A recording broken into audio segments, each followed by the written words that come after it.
Good morning, everybody. The exam autopsy happens tomorrow, right? So be as prepared as you can for that. You know kind of what to expect and what to do and all that kind of stuff, but you'll learn your scores tomorrow. If you take a look at the schedule, and I didn't pull it up on the screen, and I'm not going to pull it up on the screen now, but I am going to just kind of look at it real quick to remind myself. Yes. This week, today, we do chapter 7. Thursday, we do chapter 8. And then next week, we do chapter 9. And then we're taking an exam. What the heck is happening with this unit, right? This unit is basically 2 weeks long of content. It's like 3 calendar weeks because we have we do review and then exam on the exam week. But we're hitting the gas, aren't we? Right? So there's a couple things going on here. I have kind of one new toolbox to teach you, and that's going to happen today. And then the other 2 chapters, we are going over all the toolboxes we've done so far again. So it's a little bit of a review, because we're going to do kinematics again. We're going to do energy again. We're going to do Newton's second law again, only it will be in the context of things moving in circles for realsies. We've been playing around with circle things, but now we're going to do kinematics, rotational kinematic, all that kind of stuff. So it's sort of a second chance, right? It's difficult. It goes fast, but your brain seeing it for the second time in the context of physics. Slightly different way of doing it, but still the same thing. So that's one thing that's going on. The other thing that's going on is I just needed time. I needed to save time somewhere in the schedule, and this is it. So the stuff on center of mass from chapter 7, that's going to be in a lab. That's going to be next week's lab. Okay, we'll do center of mass. I'm actually going to lecture a little bit on center of mass in that lab, and then we're going to do the center of mass lab, right, back to back, okay? Anything that has anything to do with components in chapter 7, ignore it. We're dropping, again, in the interest of time, so I can do this in one day. We're not doing two-dimensional collisions, okay? So that's kind of what's happening, and I'll cut a couple of corners elsewhere. 7 and 8 are pretty quick chapters, and then 9 we dig in for a week, and then we're testing on 7, 8, and 9. So hold on. It'll happen. All right. So the new toolbox, the new idea, momentum. What has more momentum? A car moving at 60 miles an hour or a train moving at 10 miles an hour? The train? Why? The logic? Okay. Yeah, getting hit by a train sounds worse, doesn't it? Although getting hit by a car, still bad, right? They're both equally bad. Momentum is this combined idea of an object's mass and its motion. How do you have zero momentum? Have zero velocity. We don't answer zero mass because, well, that isn't very interesting. But if you are not moving, then the momentum is zero. When you are moving, it's not zero, but it's this combination idea that Isaac Newton actually started with. He actually wrote his second law differently than the way we kind of do it modernly. The modern second law, right? I'll do it the other way. Okay? That sum of forces equals mass times acceleration. Newton actually wrote this as the sum of forces is, and I'll do it this way, the derivative way. Okay. He actually wrote it as the change in momentum over t. We, in this class, would say change in momentum over time, right? And this is actually going to give rise to a relationship we're going to talk a little bit about here right at the beginning. But momentum is kind of nice in that it is straightforward. You know something has momentum when it's moving. If it's not moving, it doesn't have momentum. Unfortunately, vectors are back. You see the vector signs on everything? But we are going to make sure, again, that we're not doing any components of this, right? We are going to keep track of the directions of things. That is important, whether something's moving in the positive direction or negative direction or whatever. But that's kind of the limit of our vectorness. What we do need to talk, and as we'll get to, momentum is conserved. This is the way your book writes it, final equals initial, but of course the other way is equally true, okay? And whatever you start with has to be what you end with, and we'll get into the implications of that in just a second. Instead, I want to talk about this idea called impulse, because this is something people tend to confuse in their heads, the concept of momentum, and then this idea I'm going to talk about called impulse. And the reason it gets confused is they all have to do with when objects collide. Now, as soon as I say the word collision, what picture do you get in your brain? Some kind of crash, car crash usually. In general terms, in physics, collisions are any interaction between two objects. Because if two objects interact, what does Newton's third law say? The third one. Sing the song. Equal and opposite forces are involved, right? Okay. Up to this point, we've always like if I drop an object, like if I drop my keys, right? I say, how fast is it going when it reaches the ground? We've always kind of ignored the fact that it hit the ground, right? We've always been like, okay, how fast is it going? Like right before it hits, right? What momentum allows us to do is deal with that strike, okay? In a context where we don't have to go in and like figure out all the forces and all that kind of stuff. They're lurking inside. They're hidden behind here. And this is one of the places where they hide, which is this concept and idea called impulse. Impulse, by definition, is the change in momentum. It's final momentum minus initial momentum, right? P final minus P initial. And if we solve this equation over here for that change in momentum, the other thing we learn is that impulse is equal to force times time. And this gives rise to a couple of examples and things that are very important. And before I launch into some of these examples and ideas, I want to apologize. Whenever collisions are brought up in our modern society with Hollywood and TV shows and stuff, there's often lots of violent imagery. And to anyone that's ever been in a car crash, okay, you know just how terrible these things can be, right?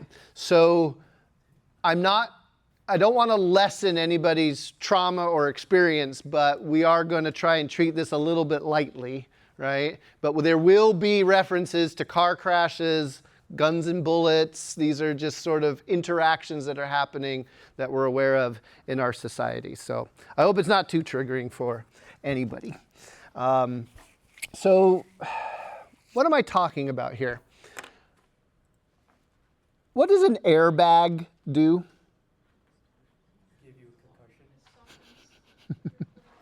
Softens the blow. When your car is colliding with something, the safety system can decide to deploy the airbag.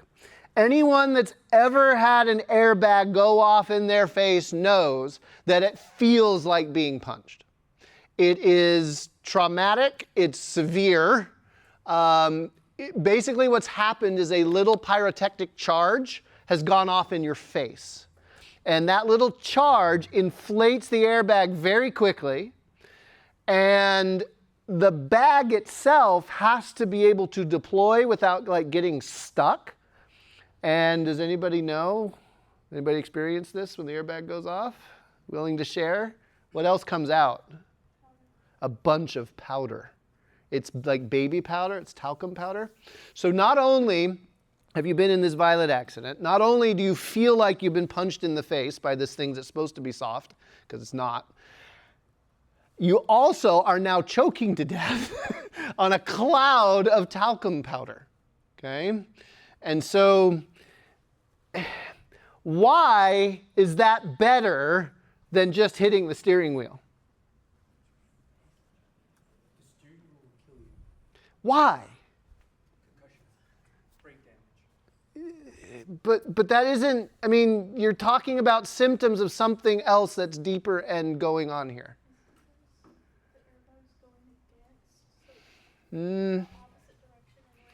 The airbag is designed to do one thing. Let's put a pin in that, and let's do another safety feature on your car. Did you know that most modern automobiles built after the 1990s come pre-broken from the manufacturer?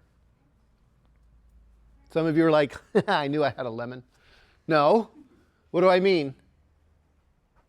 It's a safety feature on automobiles. When they're in an accident, what do? They fall apart, and they also crumple. I learned to drive in a very old car at the time. It was a 1972 International Harvester Scout II. Now, for those of you that don't speak car, okay, this vehicle was a tractor that they kind of built a Jeep shape around. International makes big rigs nowadays, but they used to make farm implements and tractors. In fact, my Scout, I could pull the front grill off, and there was a power takeoff for farm implements right there. I could have hooked up, okay? It had a compound low first gear, which is car speak for I could idle up a 20-degree slope. Put it in first gear, take my foot off the gas, and it would just pull itself up. I had torque for days, okay? The problem was there were only 4 gears, and in most instances, I just started from a red light in third gear, because first gear had a top speed of like 2 miles an hour, okay? It was also made in an age when people in Detroit were handed a chisel and a hammer and a solid lump of iron and said, carve a car out of that, right?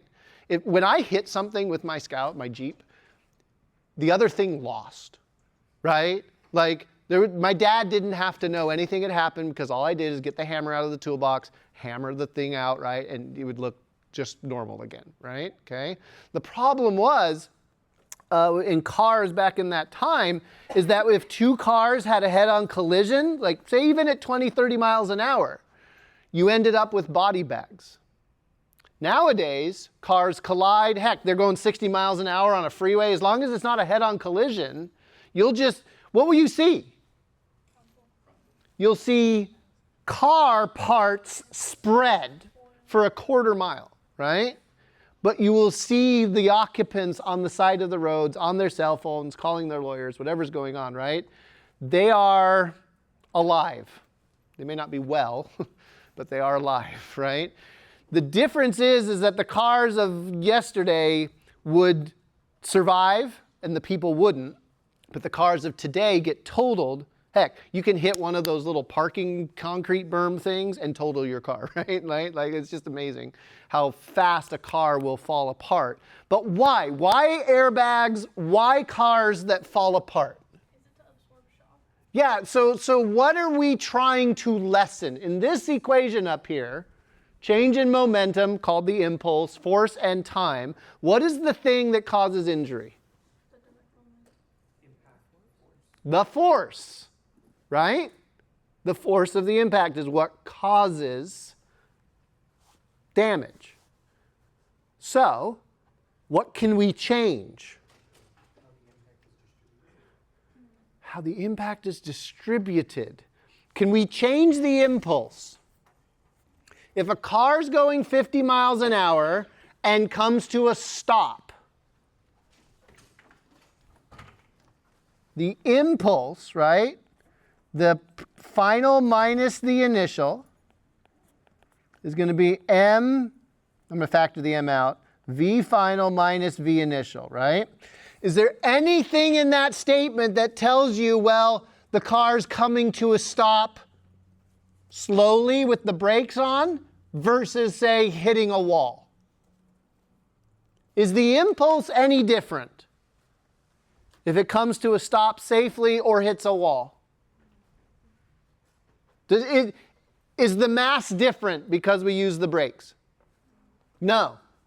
Is the final velocity different because we hit the wall compared to the brake? No. Is the initial velocity different? No. Impulse is usually just a set thing. So if impulse is the set thing, doesn't change, and we want the force to be different, because the force of hitting the wall, is that bigger or smaller than applying the brakes? Bigger. It's much bigger. So what's the difference? What's the only other thing that's left? The time. How much time does it take to change the momentum when you're using the car's brakes versus hitting the wall? Which one takes more time to slow down? The brakes, right? And so the amount of force on the occupants in the car is much less. We're playing a game, a lethal one, where if we increase the time and this stays the same, what's the force going to do? It's going to go down. Right? In order to keep the impulse constant, which we really can't do anything about, it's just momentum final minus momentum initial, right? If we make the time get bigger for that impulse to change, the force has to go down. And vice versa. What happens if we shorten the time? The force has to go up to keep the change in momentum the same. Some gotchas with impulse. Okay? Impulse isn't the impact, right? What's the impact? What of the three things up there is the actual impact? It's the force, right? The force of the impact. That's what we usually think of as impacts, right? The impulse is a change in momentum. So as an example, if let's take a couple of those rubber bouncy balls, right? You know the ones I'm talking about where you throw it down and it bounces higher than when, right? Okay. Let's say the ball comes in and sticks to the floor. Maybe it's a lump of clay and it's, right, sticks to the floor. Versus a ball that comes down and then bounces back up again. Let's say they both hit the ground with V, okay? But this one ends up with 0 velocity and this one ends up with a speed V coming back up. Same speed coming back up, okay? Which of those has a bigger impulse? The rubber ball. The one that bounced or the one that stuck? The one that bounced. Which one had a bigger change in its momentum? No, the clay, yeah. We can calculate it. The change in momentum, the impulse for the first case, okay, is the final momentum. What's the final momentum if it just comes to a stop? 0 minus the initial momentum, mv. Over on this side, the impulse, what's the final momentum? M, what's its final velocity? Positive. Oh, Drew, what are you saying? Are you saying directions matter? Yes. Drew said it was positive V here, which means this one has to be negative V.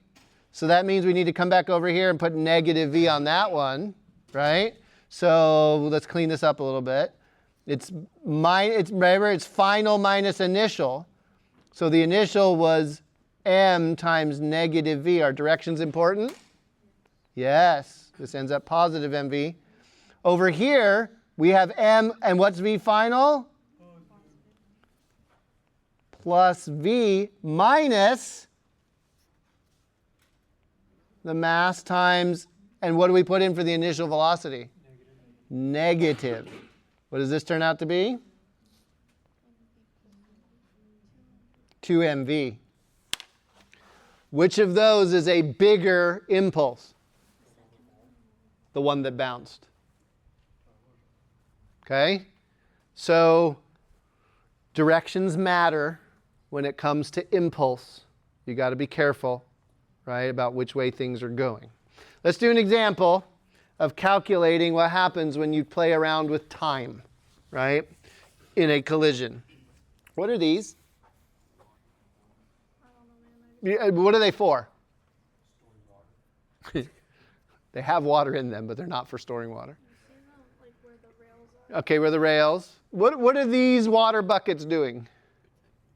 Protecting what? You from the rail. You're a nice person. Yeah, I'm more of a cynic. I would contend that these buckets are protecting the pole, with the nice side effects that they would also protect anybody that tries to hit the pole with their car, right? Okay. You said that they're kind of like near those, the exit ramps where they kind of bifurcate the rails, the safety rails, right? And they put them in front so if somebody runs into them, they don't just split their car in half. Can't happen, by the way. Okay.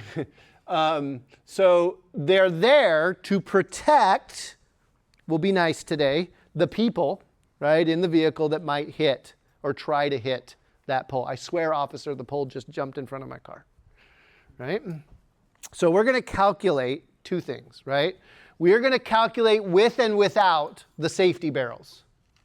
The safety barrels are only doing one thing, increasing the amount of time it takes the car to come to a stop. So let's see what effect that has on the forces in the collision, okay? So we'll do case number one here. Now, back up. Before we do case number one, like visualize, strategize, do it, check it, right? But like, what's the same whether the barrels are there or not? The wall. Nope. The impulse.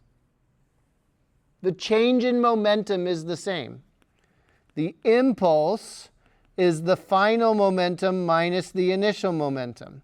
That's mv final vector minus mv initial vector. If we take a look at this problem, right, and we say, okay, car, right, with or without barrels is going into the wall. And if we call this positive 25 meters per second, and we are told it comes to a complete stop, what is the final momentum if it comes to a complete stop? Zero.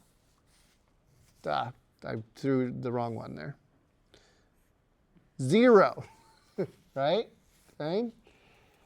So that means my change in momentum will be minus the mass. It's a 1,500 kilogram car, so like a sedan.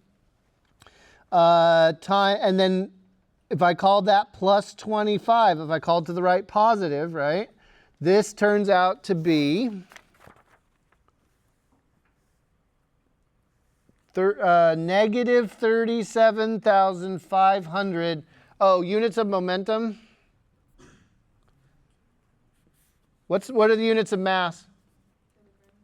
What are the units of V? Meter per second. That is the unit of momentum. It's a kilogram meter per second. It has no special name.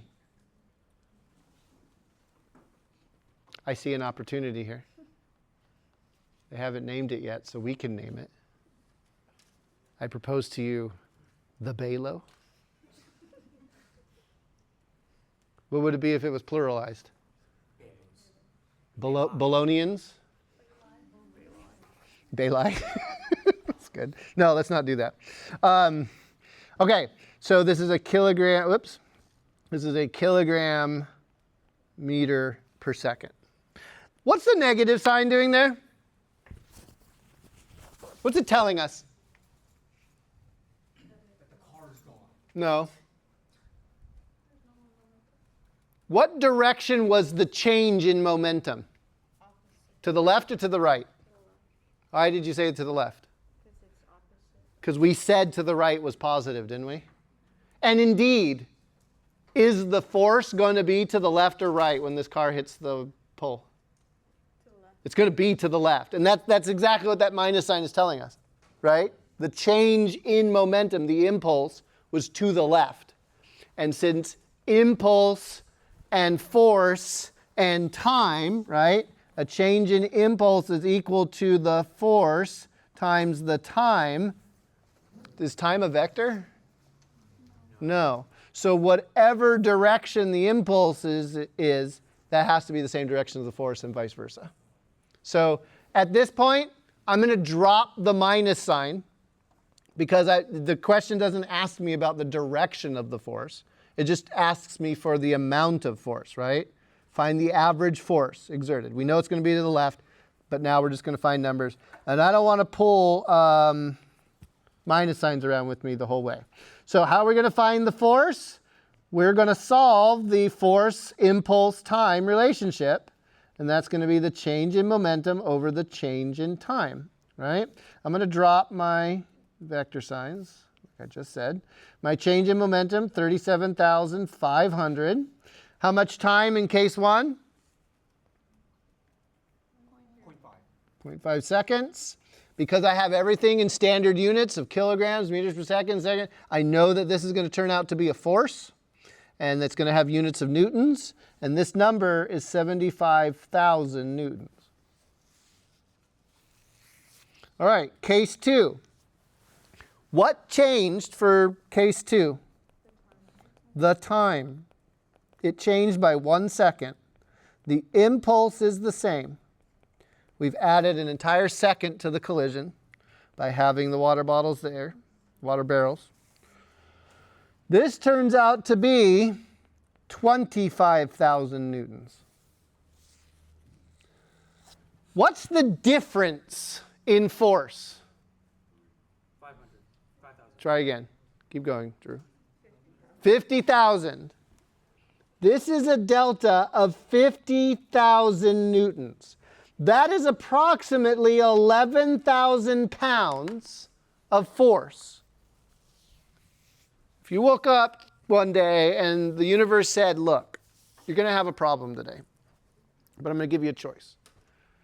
You can have a collision with an extra 11,000 pounds of force or not.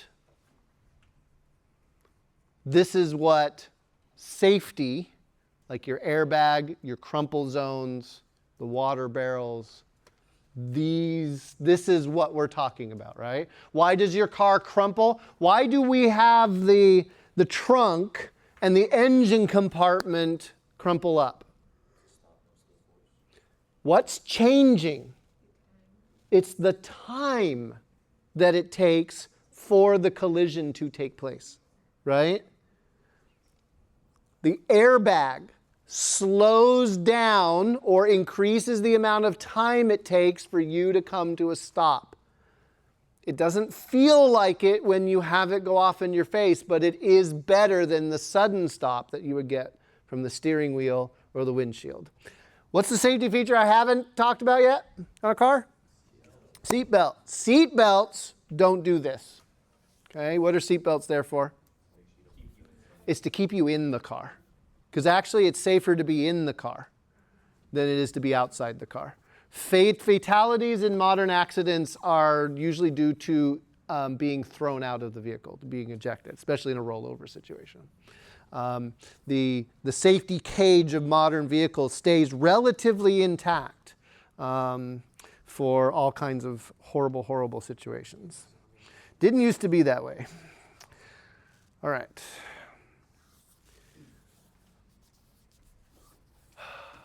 Momentum is conserved.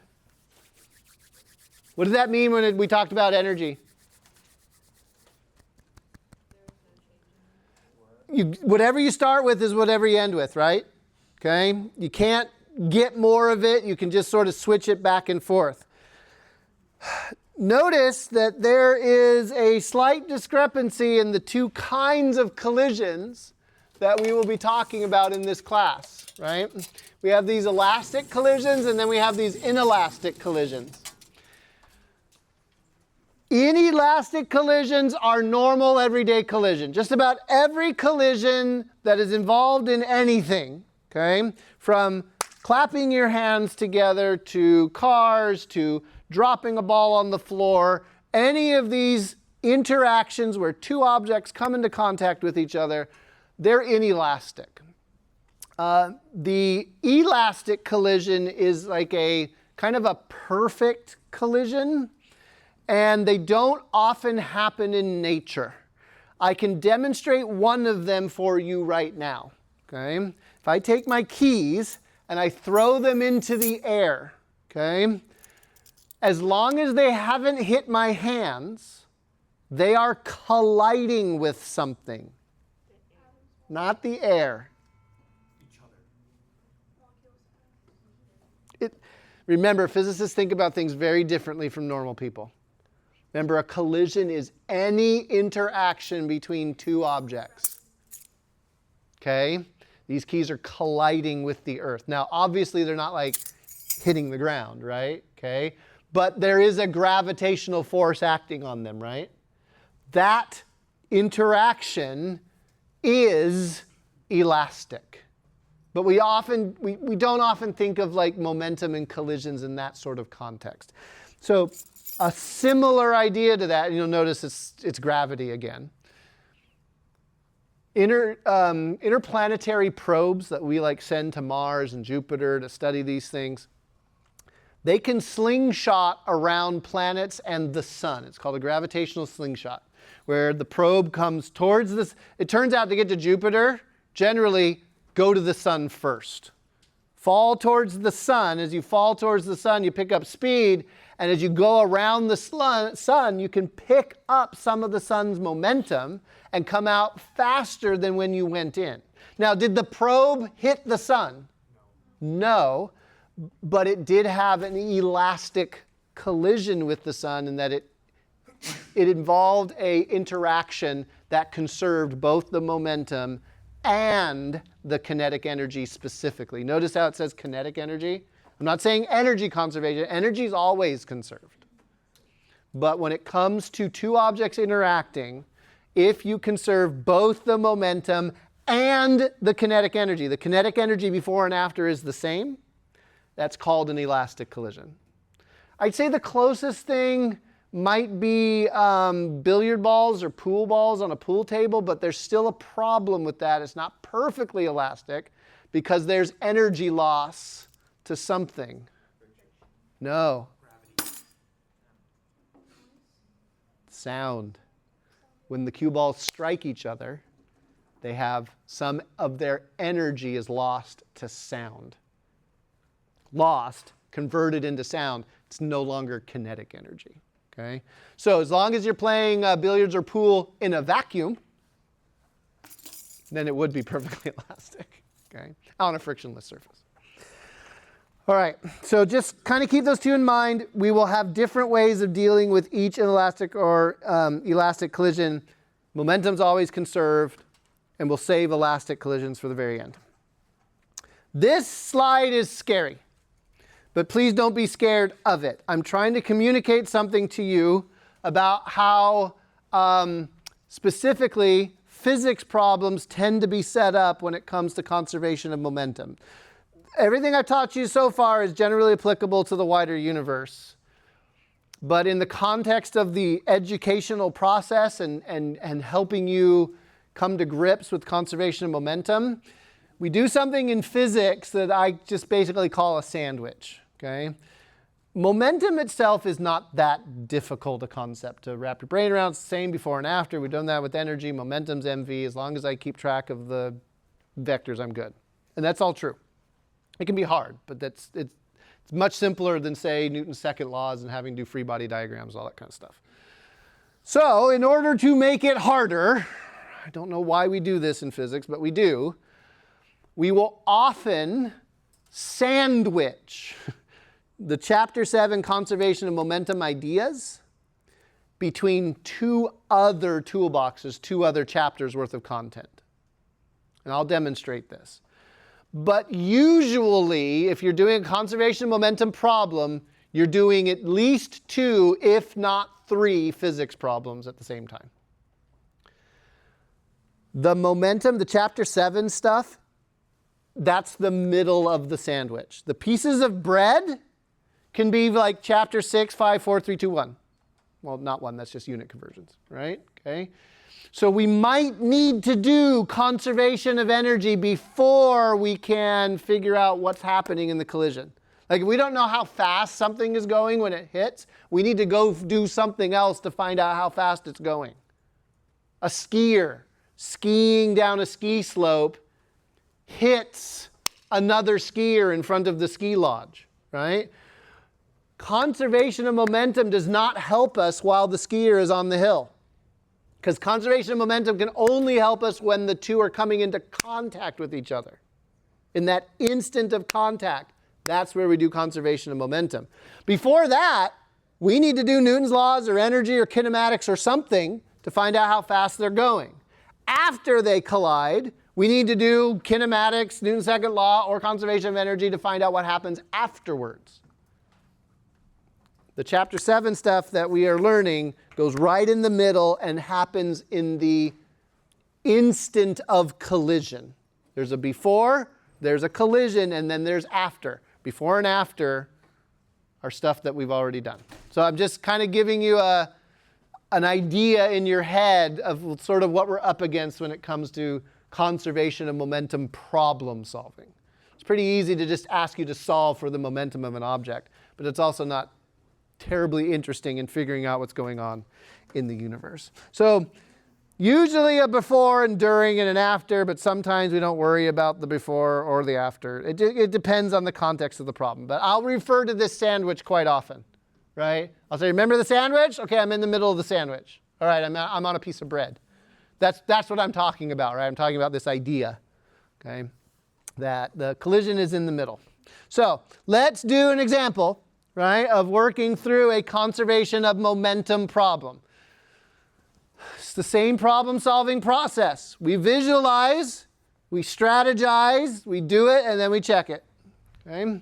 So visualize, draw a picture, make a list, organize your information. Okay?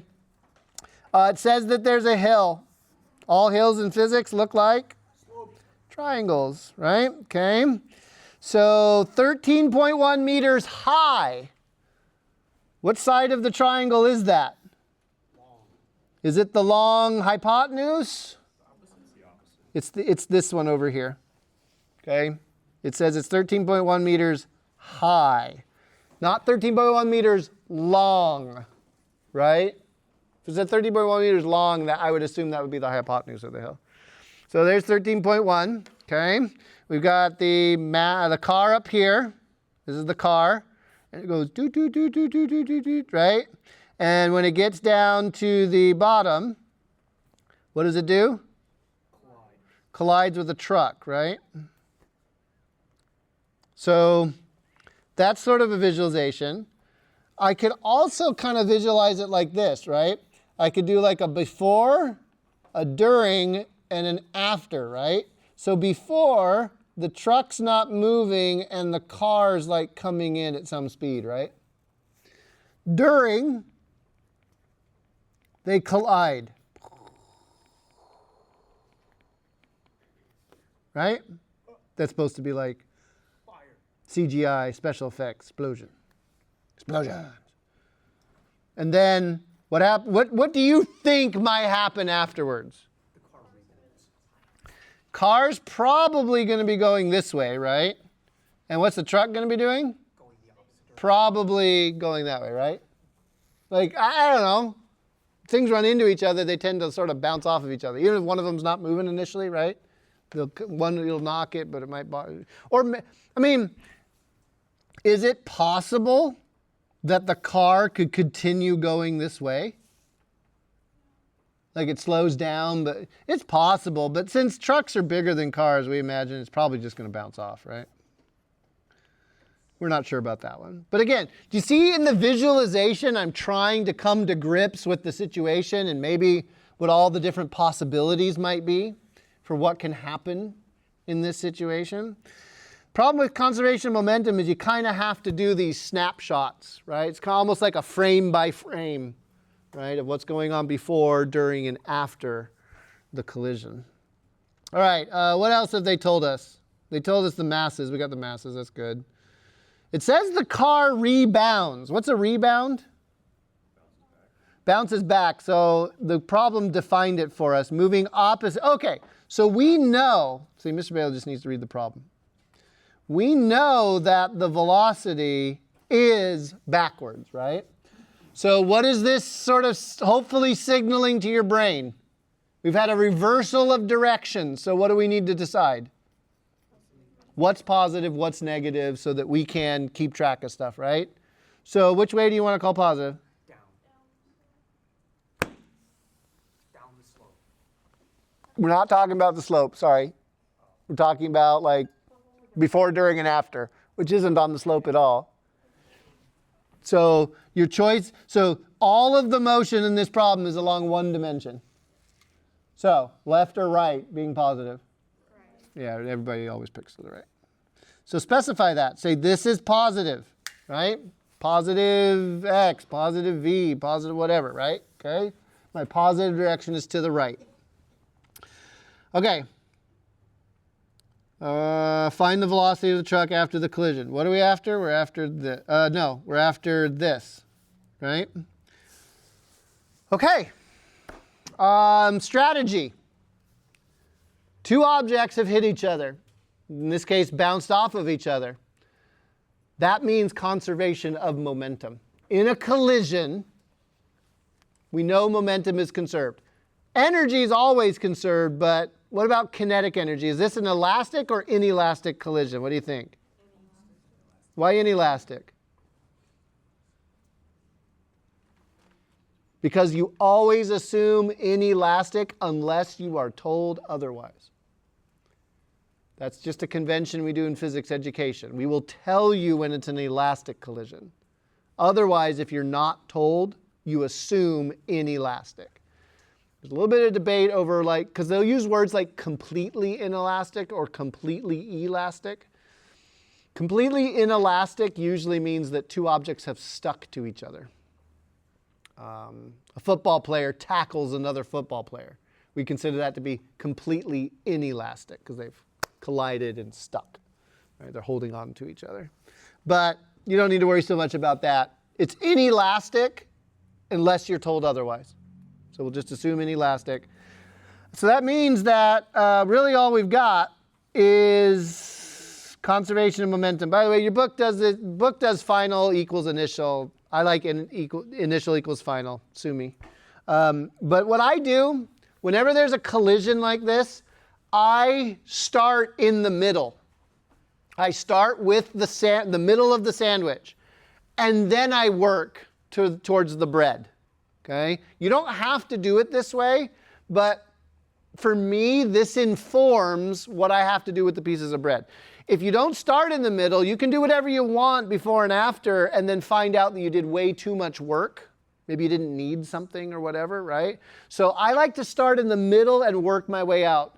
This is not normally how I eat sandwiches. I eat sandwiches like everybody else, right? Okay? But like for this sandwich, just start with the middle and then work your way out. So what does it say here in the middle? Before the collision, what momentum do we have? We have to think of the whole system. The system is the car and the truck. Those are the two objects in our problem. So what has momentum before they hit each other? The car. The car's rolled down the hill, right? Okay? So I'm going to write mass car, velocity car initial. You're going to start hating all the subscripts.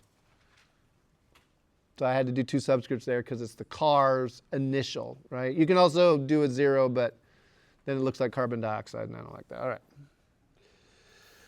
After the collision, what has momentum? Just the truck? And the car. So I'm going to do mass car, velocity car final, plus mass truck, velocity truck final. I've written down the total momentum, right, of things in my problem. Initially, the truck's momentum is 0, so I don't write it down. Afterwards, they're both moving, so they're both going to have momentum. So anybody notice what's missing? The directions. Did you see how I didn't put directions on the vector signs? Okay, it's because I'm being a bad boy. I can remove those vector signs to make it a little bit clearer on the screen if I now make sure that I obey my choice for positive. If I know that something is like a number, right? Like the velocity of the car final. What's velocity of the car final? It's -5 meters per second. It's not just 5, it's -5. Why is it -5? It's going opposite the direction I called positive. So you can remove all of those vector arrows as long as you obey your choice for positive direction and stay consistent with it. Okay. All right. Let's see. Okay. So I've got this statement here. Do we know the mass of the car? 1,500.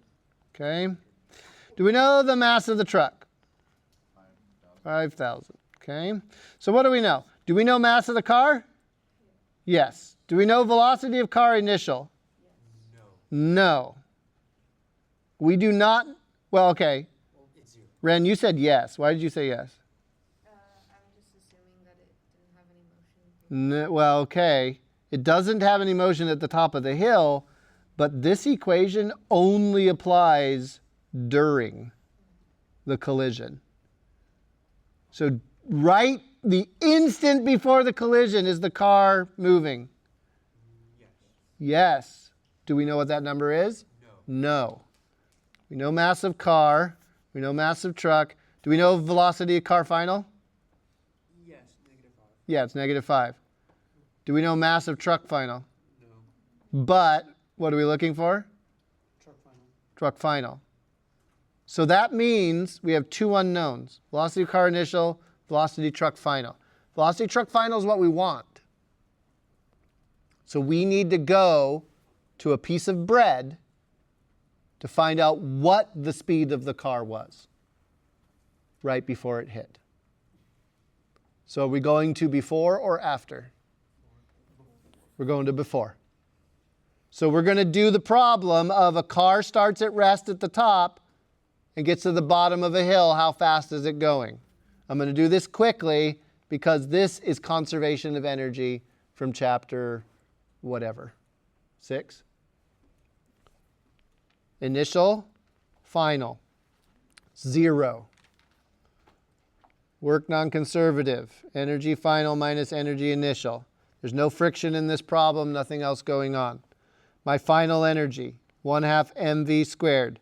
My initial energy was all potential energy. It wasn't moving. Okay? I solved this for v. It's the square root of 2gh. You probably run into that a lot when you were solving for like how fast something's going when it rolls down here or whatever with no friction. If there's no friction, the answer is square root of 2gh. So what is the square root of 2gh if we come back over here to the green? Velocity initial. Yeah, this velocity car initial is the square root of 2gh. So now I can come in here and I can get everything in. Velocity of car, square root of 2gh equals mass of car, velocity car final plus mass of truck, velocity truck final. You can throw numbers in at this point. You can solve it symbolically. It doesn't really much matter to me. Where did I put the... Right here. Put in all the numbers. Okay, so let's see. This is 1,500 times the square root of 2 times 9.8 times 13.1. So that's just all a number, isn't it? Equals 1,500 mass of the car. And again, what do I put in velocity car final? -5. That's really important, the negative sign. Plus 5,000 times velocity truck final. I solved that for velocity truck final. No idea if this number is right, but I'm going to go with it. 6.3 meters per second. I stare at it, I box it, and I check it. What thing should we be asking that number? Is the sign correct? Right? Is a big giveaway as to whether or not something went right or something went wrong. Okay? So, which way do we assume the truck is going to go? Come sliding down, gets hit. Is that truck suddenly going to be going in reverse? That doesn't make any sense, right? The force on the truck from the car was to the right. So we expect the truck to be moving to the right. And does a positive velocity in our answer mean it's moving right? Yes, that's what it means. Okay? The number itself may be incorrect, but at least the direction is correct for our given problem. So do I need to do the other piece of bread? Do I need to do an after? No, we found the thing that we're looking for, right? We're done. But maybe they could have said, okay, well, the truck now rolls 30 meters before it comes to a stop. Find the force of friction on it or something, right? That's not chapter 7 anymore. That's a chapter 6 problem, right? If they want to know how long it takes for the truck to come to a stop, well, that's probably a chapter 2 problem, a kinematics problem. And thus it begins. We have to remember chapters 1 through 6, right? Which is where I'm guessing you're going to start having a little bit of difficulty. But it's a good warm-up for what we're going to do on Thursday with chapter 8. Because we're going to start doing kinematics and energy, but in circles, complete circles, with all kinds of accelerations and stuff going on. All right, I brought a toy.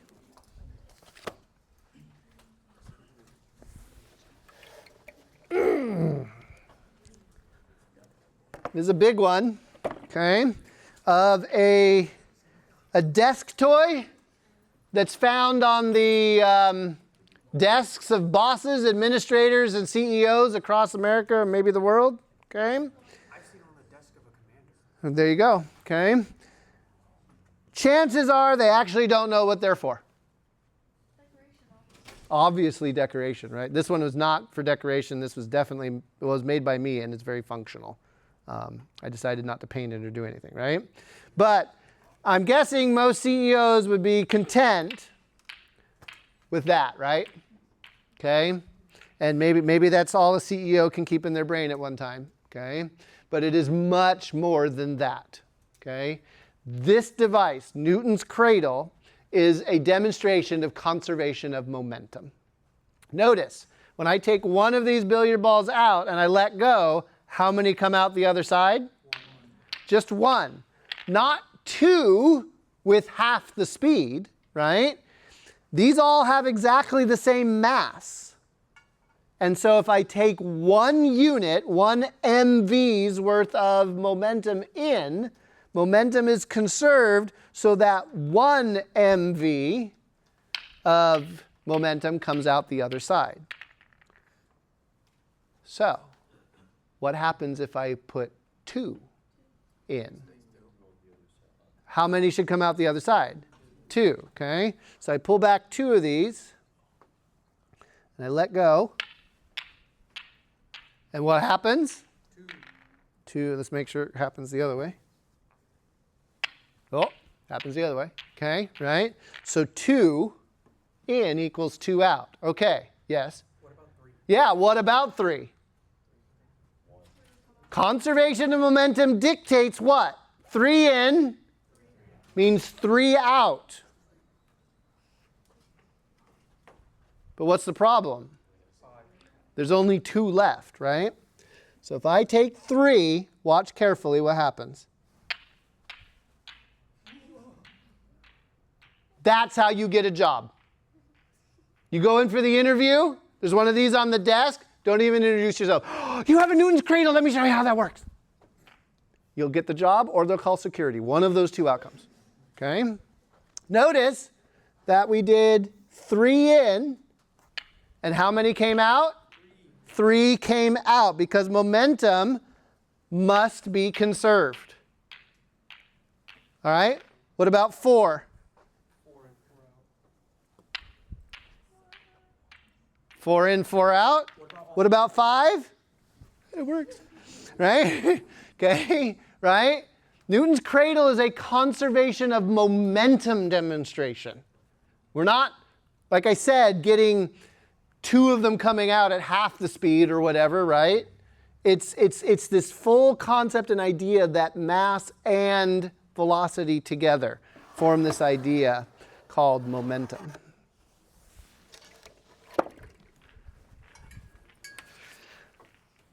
Good. We're doing good. Okay. We are going to deviate from the book. So your book's got a lot more like 2-dimensional collisions where you got to break it up into vector components. It's really nasty, so we're not going to do that. But I want to save you from what most textbooks do that makes elastic collisions way too difficult. If you look in physics textbooks, if you look at most YouTubers, if you look at people that teach this the standard way, you will find in the elastic collision section or the video, you'll find like a minimum of 4, but usually 8 different equations to describe elastic collisions. It's horrible. It's a dumpster fire of equations, okay? You only need 2. I'm going to give you the 2 equations that will solve every elastic collision problem you will be up against, okay? I want to show you what the problem is with elastic collisions, and then give you, without showing you how, I'm going to give you the key to surviving it.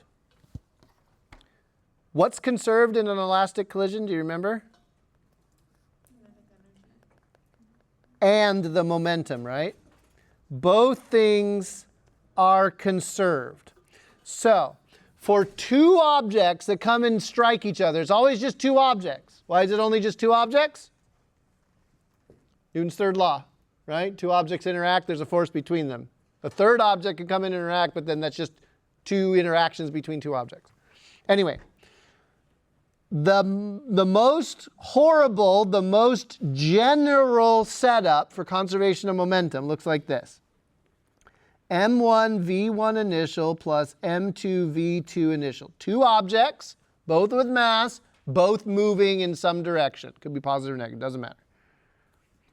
Equals M1 V1 final plus M2 V2 final. In other words, they come in with some momentum, they go out with some momentum, but no matter what, the total before and after has to be the same. That's what that says right there.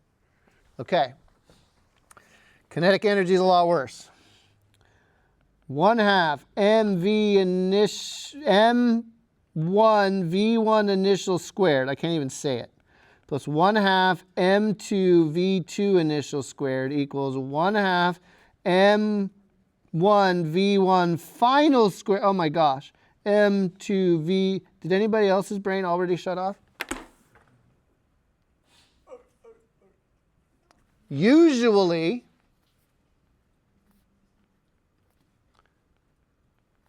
we don't know the speeds. We usually know the masses. But usually, we are trying to find these unknown speeds, the final speeds of the objects after they've collided with each other. Does anybody see the problem?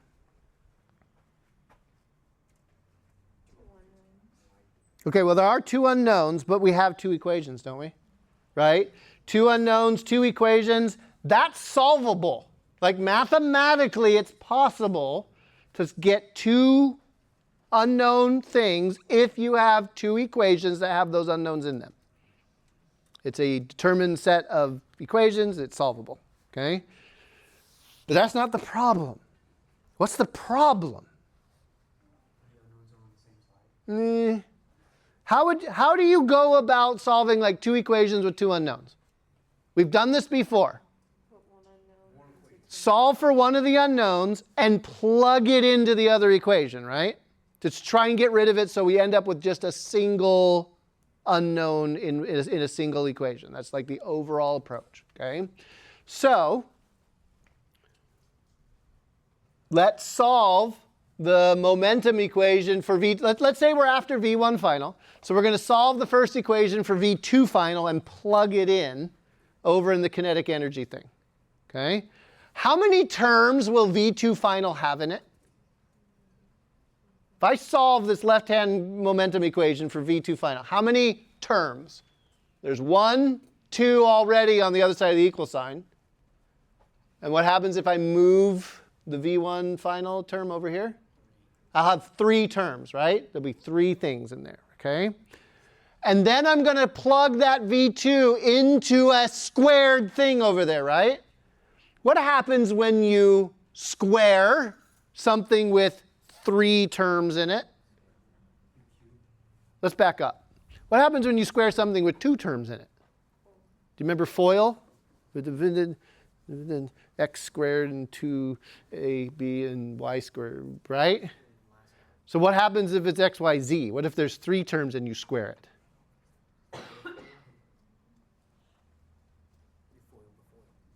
You die. You get 9 terms out of that. It's horrible, okay? Don't do this. There's about a 20-minute derivation that I'm going to skip because you don't need to know it. Unless you're really into the math, I can show you. But here's what happens if you can pull off kind of a stupid math trick that's actually kind of clever. It's so clever that you're like, oh, that's stupid, right? But in the end, you can solve for these things without getting into an algebra jungle, okay? This is what you are going to do. Every elastic collision, you're going to use your conservation of momentum equation and a magical equation that comes from nowhere. This is called my AMO step. Okay? AMO stands for a miracle occurred. Okay? The miracle is this. V1 initial minus V2 initial equals V2 final minus V1 final. This is written in different ways. Notice that I have put all the initials on one side and finals on the other because that's kind of how I was taught to do it. You could rearrange this so that all your V1s are on one side and all your V2s are on the other. But this equation, the one that's after the miracle step, the derivation that I am not showing you, okay? The 2 equations in the box, are the 2 equations you are going to use to solve every elastic collision problem. There's not 4, there's not 6, there's not 8 different equations for elastic collisions. There's 2, and they apply to everything, as long as you're careful with your directions. That's the thing. You've got to be careful with your directions to use these 2. But for me, it's easier to remember 2 or write down 2 equations on my cheat sheet than it is to write down 8 and like when they do and don't apply to different situations. So I know that what I've done here is kind of go against your book and go against what you will see 90% of the time on the internet. In my professional opinion, it's taught poorly, okay, in all of those sources. There's a better way, and this is it. I'm sure that the other people who teach it the standard way will argue with me on that. And so now you're caught between your teacher and the rest of the world. But In my 24 years, this has always seemed to be the path of least resistance when it comes to elastic collisions. So these two boxes formulas, you said that these two are the ones that you would rely on rather than the 8, and then I think These apply to everything. The caution is, this is only for elastic collisions. Is conservation of momentum, can you use that for inelastic? The thing I've circled, does this apply to inelastic collisions? Yes, this always applies no matter what. It's this second box right here that only works for elastic. Do not use this for inelastic collisions, because in an inelastic collision, kinetic energy is not conserved, right? So this second box is a rewritten version of the kinetic energy conservation equation. Okay? Elastic. I probably said inelastic, but I meant elastic. Okay, so let me demonstrate for you how this works, right? I'll model solving an elastic collision situation, okay? How do you know this is an elastic collision? It tells us, okay? Again, we will be very careful. Homework, tests, whatever, okay? If you're not told, what do you assume? Inelastic. And I've already showed you how to do that, okay? But if it says elastic, this is what you're going to do, okay? You're going to visualize 2 bowling balls, one with mass 8, one with mass 10. Let's see, we got to do before, during, and after, right? So before, you got the 8 and the 10, right? What do we know? How fast is the 8 kilogram going? It's going, and I'm going to put plus 5 meters per second. Why did I put plus 5? Because I'm going to call right positive, which means that the 10, the heavier one, even though it says it's moving at 2 meters per second, what do I have to remember to do? Put negative 2 on it, right? 2 meters per second, negative 2 meters per second. Okay. During, there's a collision, CGI, right? And then after, you don't have to put all the CGI wiggles. Matter of fact, you probably are better off not doing all the CGI wiggles. Okay. All right. Then after, like, what do you expect to happen after 2 bowling balls run into each other? They probably are going to bounce off of each other, right? So we're going to guess that the 8 is going that way and the 10 is going that way. That's our guess, right? Sometimes you just have to guess what's going on. It doesn't have to be true. And we can use exactly what I'm about to do for any situation of, well, the 8 kilogram is moving, but the 10 is not. What would you put in for the velocity of the 10 if it wasn't moving initially? 0, right? What if they were both heading the same direction and the 8 comes up and hits the 10, but they're both moving in the same direction? Then they would both have positive velocity, see? This works for every situation you could possibly be given in one dimension, as long as you are careful with the directions of the velocities. Okay? All right. So what are we going to do? We're going to do the first boxed equation and the second boxed equation. So I'm just going to come over here and I'm going to write that down. M1 V1 initial plus M2 V2 initial equals M1 V1 final, M2 V2 final. I copied over this top box, but I dropped my vector arrows because I'm going to do what? What am I going to be careful with? Direction. Making sure I get my positive and negatives down, right?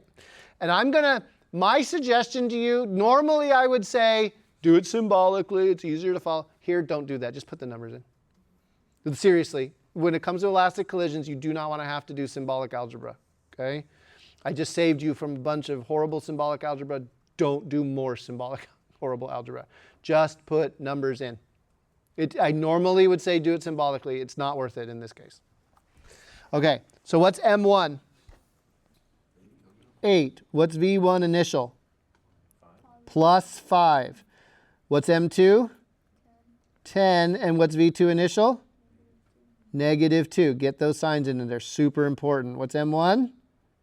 8. And then I'm just going to write V1. Can I stop writing final? It's going to be the only unknown V1 that I've got, right? So I tend to like try to simplify all my subscripts because I'm lazy and I get confused when there's too many symbols happening, right? So the V1 is V1 final, but I know I'm looking for the final velocity. So I'm just going to call it V1. And then 10 times V2. Do you notice how I left these as like positive things? I didn't put a... Should I have put a negative on the V1? Should I have written like 8 times negative V1? No. It's an unknown. We're guessing it's going to be heading in the negative direction. But leave it. All unknowns need to just have no sign on them. By default, they're positive. We're going to solve the equations and then check to see what sign it gets, right? We expect it to be negative. Let's see if the theory works out that way. So that's the first equation. That's this equation right here. I wrote down this equation for this situation, plugging in the values that I knew. We, of course, can clean this up a little bit, right? Maybe. What's 8 times 5? Is that 40? And then negative 20. So the number here is 20, isn't it? 8 V1 plus 10 V2. This is screaming for divide by 2. Just to get the numbers as small as possible, right? Okay. So that was just simplifying, cleaning up the algebra, getting all the numbers together, getting a lowest common denominator. You don't have to do all that, but it just will help the math later. Okay. What's the second thing we write down? The magical equation. V1 initial minus V2 initial equals V2 final minus V1 final. Make sure I copied it down in the correct order. I did. And I took my vector signs off the top, which just means I need to be careful about my directions. V1 initial, what is it? Plus 5. Minus, and what's V2 initial? A negative 2. Do you see how the signs become important? What happens when a negative and a negative come together? They become positive, don't they? So signs are critical. We don't know V2 final and we don't know V1 final, but we're not going to write finals on them because we know they're final. So what's 5 plus 2? Okay. I have 2 equations with 2 unknowns. There's one of them. There's the other. How do I solve? Put one into the other. Solve one of these for V1. Let's solve one of them for V2. And that way we'll end up with V1. Okay? So I'm going to do that. 7 plus V1 equals V2. What just happened? I moved my negative V1 over to the other side of the equal sign, right? Became positive. Now that I know that's what V2 is, where does it go? Goes into V2. So 10 equals 4 V1 plus a 5 times 7 plus V1. So if I pull that through, 5 times 7 is... oh my gosh, 35? Every time I screw up on a multiplication, I see the face of my daughter in first grade. She's 21 now. She was so happy. Do you guys ever have to do, what were they called, math facts? We had to like speed run the times tables. She and I would race. She'd be doing her homework. Daddy, I'll race you, right? So I'd come over and I'd grab a page of math facts. She'd grab a page and she would smoke me. She was always so happy, so proud that she beat her daddy, right? Okay. And then I would hand her a page of differential equations and say, go. This is 35. Yes, plus, and then 5v1, right? Long ago, I lost the ability to do basic arithmetic because I gained the ability to do calculus. It's like there was a set amount of RAM in my head, and the arithmetic lost. I'm not allowed to balance budgets in my house. It will be wrong. But if we ever need quantum mechanics at our house, call me. All right, let's see. What's 4 plus 5? Well, let's get rid of the 35 first. If we move the 35 over to the other side, what happens? It ends up being a negative 25. And what's a 4 plus a 5? And then that means V1 is going to be negative 25 over 9, which I don't know what that is. 2.78? And it was a velocity, so it was meters per second. So now we stop, we box it, we check it. Why is it negative? Did we kind of expect it to bounce off? Yeah, we did. I'm kind of liking that negative. Okay, how do I get V2 now? That goes right there, right? 7 plus a negative 2.78 equals V2, and I don't know. Thank you. 4.22 meters per second. That one ended up positive, which again, in that collision, we expect them to bounce off of each other. In an elastic collision, put the numbers in, use conservation of momentum, use the magical mystery equation I gave you that I'm not telling you where it came from. Don't worry, it's clean, it's good math. You can trust me on this one. But mind your directions. If something's not moving, what do you put in for its speed? Now you can conquer every elastic collision there is. Oh, I made it! That was the end of chapter 7. I hope you're hanging on for dear life, because what's happening on Thursday? Chapter 8.